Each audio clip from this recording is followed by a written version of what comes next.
सन्न्यासयोगाध्यतयः शुद्धसत्त्वाः ते ब्रह्मलोके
प्रतिष्ठितः तस्य प्रकृतिरेणस्य यः परस्य महेश्वरः सदाशिवसमारम्भायातशङ्करमध्यमाम् श्रीकल्याणानन्दपर्यन्ताम् वन्दे गुरुपरम्पराम्।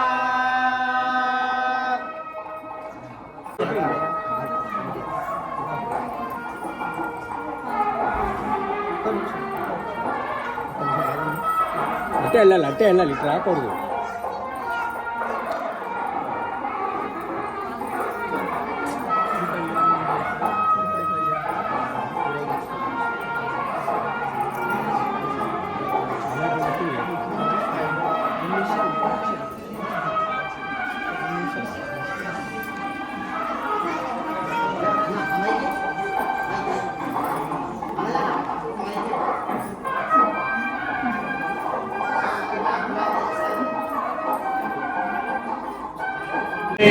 सीतापति रामचंद्र की जय। राधापति कृष्णचंद्र की जय। गौरीपति चंद्रचूड़ की जय। पवन सुत हनुमान की जय। पवन सुत हनुमान की जय। तपोवन ज्ञानानंद की जय। रामाय रामभद्राय रामचंद्राय विदते रघुनाथाय नाथाय सीताय पतये नमः। భగవంతుని మనము ఎలా ప్రసన్నం చేసుకోవచ్చు? ఎట్లా ప్రసన్నం చేసుకుంటారు భగవంతుని? అనేక మార్గాలు ఉన్నాయి, చాలా రకాల మార్గాలు ఉన్నాయి. దాంట్లో ఏంటి మనకు సులభమైన మార్గము, ఖర్చు కూడా లేకుండా సులభమైన మార్గము స్మరణ, భగవన్నామ స్మరణ. నవవిధ భక్తులలో చెప్పిన కీర్తనం, స్మరణం, దాస్యం, భగవంతుడి సేవ చేయడము, అర్చన చేయడము, సమర్పణ కావడం, పూర్తిగా భగవంతుని చరణాల మీద సమర్పణ భావంతో ఉండాలి. అట్లాగా నవవిధ భక్తులు చెప్పారు, మనకి ఏ విధమైన ఆచరణ కూడా చేసుకోవచ్చు. అందుకే కలియుగంలో విశేషంగా భగవన్నామమే సులభమైన ఉపాయము. భగవన్నామం ఎట్లా మనం చెప్పుకోవాలంటే చాలా కష్టతరం. మనకేంటి మంత్రం రాదు, శాస్త్రం రాదు, వేదం రాదు, ఇప్పుడు ఎన్నో విషయాలు మనకు తెలియదు. అంత కఠినమైన విషయాలు మనం ఎట్లా భగవంతుని ఉపాసన చేసుకోవాలి, ఎంతో సందేహాలు ఉంటాయి అందరికి. కానీ సకల వేద సారమంత్రము రామమంత్రము, రామనామ తారక మంత్రం. తారక మంత్రం ఎవరైనా చెప్పచ్చు, చదువుకున్న వాళ్ళైనా, లౌకిక విద్య చదువుకునే వాళ్ళైనా, పిల్లలైనా, వృద్ధులైనా, స్త్రీ పురుషులు ఎవరైనా చెప్పవచ్చు. దానికి ఏ దోషము సర్వకాల సర్వ వ్యవస్థలలో కూడా మనం చెప్పుకోవచ్చు. శుద్ధిగా ఉన్నా, శుచిగా ఉన్నా, అశుచిగా ఉన్నా, మనం ఎట్లా ఉన్నా కూడా చెప్పుకోవచ్చు. కానీ చెప్తారా ఎవరు? ఎవరు చెప్తారు? ఎన్ని అక్షరాలు? రెండే 2 అక్షరాలు. చెప్తారా ఎవరైనా? చెప్పారు. ఎందుకు చెప్పరు? మనం ఒక మాయలో, మోహంలో ఉన్నాం. అప్పుడు భగవంతుని విస్మరిస్తాం.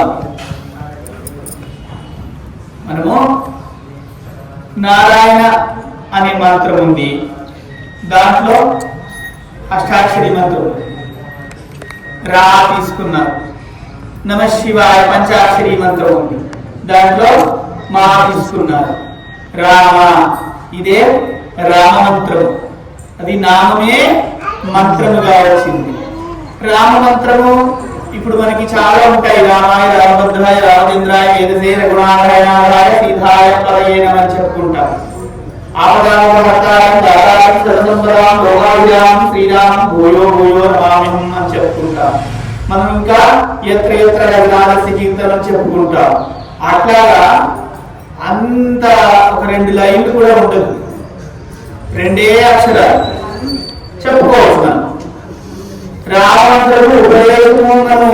తీసుకొని గురువు దగ్గర చేయడానికి కూడా ఏమీ లేదు. తీసుకొని కూడా చేయవచ్చు, తీసుకోకుండా కూడా చేయవచ్చు. అందుకే లోకానికి ఉపదేశించాడు. ఎట్లాగా పరమేశ్వరుడు పార్వతీదేవికి రామ రామ రామ రామ 3 సార్లు అంటే సహస్రనామం చెప్పినట్టు. ఇప్పుడు శ్రీరామ రామ శ్రీరామ రామ రామవీర వీరమే మనోరమే సహస్రనామతుల్యం రామావరామి అని చెప్తారు. ఆ కాలంలో గజేంద్రుడికి మోక్షం ఇచ్చినట్టుగా ఆపత్కాలంలో శబరికి దర్శనం ఇచ్చాడు రాముడు, గుహుడికి ఇచ్చాడు. అట్లాగా ఆపత్కాలంలో మనకు 3 సార్లు సమయం లేదు. 3 సార్లు రామ రామ ఆర్తితో భక్తితో మనస్ఫూర్తిగా నమ్మకము విశ్వాసం భగవంతుని మీద పెట్టుకొని మనము మనసార నోరార రామ అంటే చాలు. దానికి అమోఘమైన శక్తి ఉంది కాబట్టి మనం విశ్వసించాలి. మనము మనస్ఫూర్తిగా విశ్వాసము నమ్మకం పెట్టుకోవాలి. రామ అంటే చాలు, భగవంతుడు ఖచ్చితంగా వస్తాడు. ఆశతో పిలిస్తే రాముడు రామమంత్రంతోనే ధరించాడు. రామ రామ రామ అంటే రోమాలో రాము నిక్షిప్తమై ఉంటాడు. అట్లాగా సులభంగా మనకు పూర్వీకులు పెద్దలు చెప్పాడు. మనమంతా ప్రతినిత్యం సర్వకాల వ్యవస్థలలో కూడా రాముని నామాన్ని చెప్పుకోవచ్చు. అందుకే పూర్వీకులు మనం చెప్పలేదు మర్చిపోవాలని ఇందులో రామకృష్ణ పిల్లలకు పేర్లు పెట్టేవాడు. రోజు 10 సార్లు పిల్లలను పిలుస్తారు. మన పిల్లల్ని 10 సార్లు పిలుస్తారు, 100 సార్లు పిలుస్తారు, 1000 సార్లు పిలుస్తారు.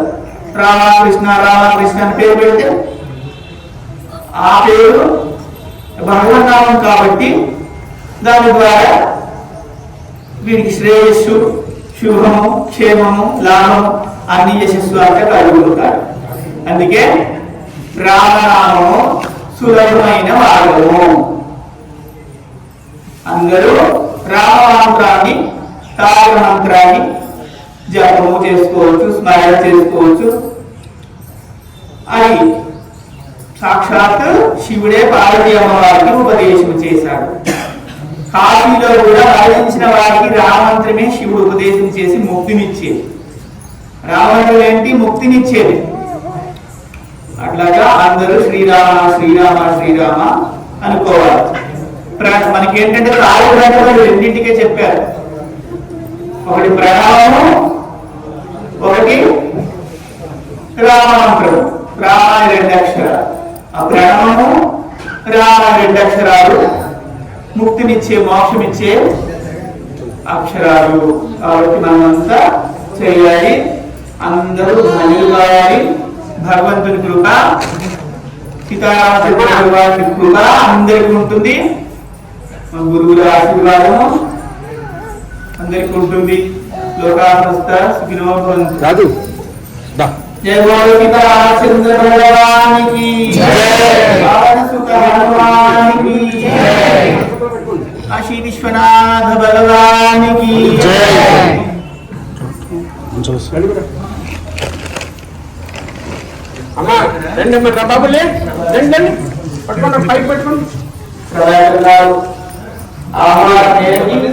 వెంటనే మేము మాట్లాడకుండా వచ్చాము.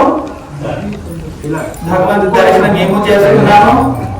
ఎన్నోసార్లు అన్నారు ఇక్కడ స్వామీజీ ఇక్కడ రావాలి అని. భగవంతుడు రాముని ఇచ్చ ఈ రోజే రాము కళ్యాణ రోజే మనం విశేషం పర్వదినం రోజే రావాలని ఆయన ఇచ్చింది కాబట్టి ఈ రోజు మేము వచ్చాం. అదందరికీ శ్రేయస్సు కలిగి ఆ రాముని మన దృష్టితో ఆక్షేపం కాదు. అందరికీ ఇలా వచ్చి ప్రదక్షిణ తెలుసుగా.